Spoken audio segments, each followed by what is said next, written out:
Thank you, and good afternoon, everyone.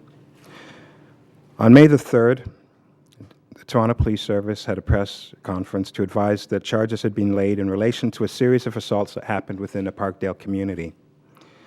The person that was charged with those offenses was Ricardo Morrison, 31 years of age. Mr. Morrison has been in custody since the time of his arrest. The purpose of our press conference today is to advise the media and members of the public that Ricardo Morrison was formally charged this morning with second-degree murder in relation to the death of Mr. George Wass. Ricardo Morrison was also charged with 5 other assault-caused bodily harm charges in relation to 5 other victims dating back to January 4th of this year. These results would not have been possible without the dedication of the investigative teams led by Detective Sergeants Graham Gibson and Peter Tremble of the Homicide Squad in cooperation with members of 11 Division and 14 Division and other specialized units.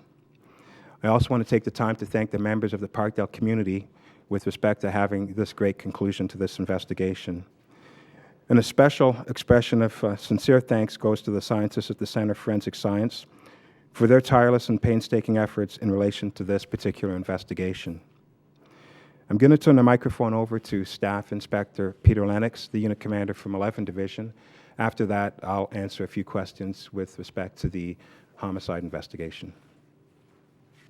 Thanks very much, Mark, and good afternoon, ladies and gentlemen. I'm Staff Inspector Peter Lennox of 11 Division, where this series of tragic events occurred. 11 Division's hearts go out to the families and friends of the victims of these assaults and the family and friends of Mr. George Wass. Parkdale is a very close community, and we were touched at 11 Division by the reaction of the community, which was deeply upset and mourned Mr. Wass's loss deeply. But that community really came together. Individuals in the community, community groups, social agencies, politicians at all 3 levels came together to work with the police and to work with each other, providing the support that the individuals and the community needed. I was deeply impressed, as were my officers, at the teamwork that was shown. I'm very proud of the Homicide Squad, of the other units across the city that were involved in this, that worked with 11 Division and 14 Division to bring these investigations to their conclusion. And the community is to be congratulated as much as any of the professionals who were working. Thank you very much.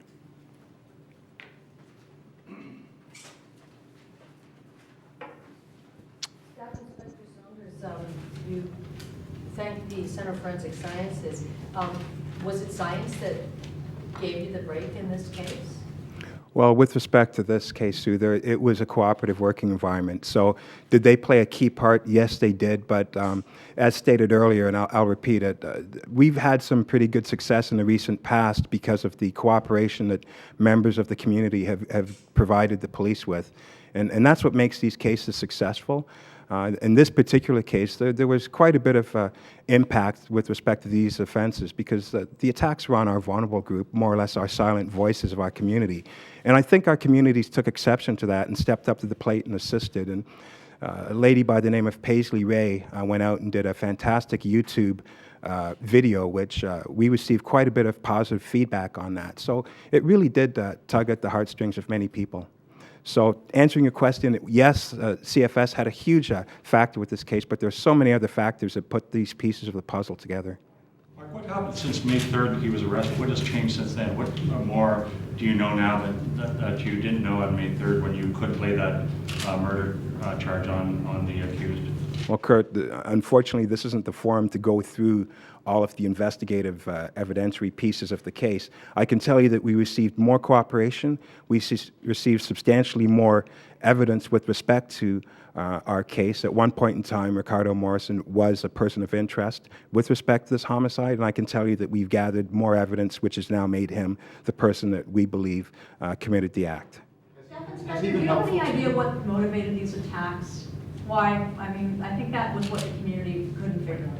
I'm not going to talk about motive at this point in time. There's going to be a forum for that. All I can tell you is that one of the things that was consistent, which we keyed into, was the fact that our vulnerable people were, in fact, being attacked within a particular community, and it was raising quite a bit of alarm. Has he been helpful to you talking to the accused? Could you repeat the question? Is the accused talking to you? Is he being helpful? I'm not going to answer that question. Can you comment on the relationship between the accused and the victims?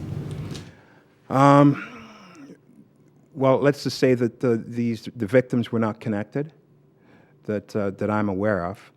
And with respect to getting into the relationship between the accused and the victims, I won't push that too far. Well, the accused lived in a rooming house as well with a couple of his victims. Is that right? I'm going to tell you that the accused lived in Toronto, and I'll stop it at that.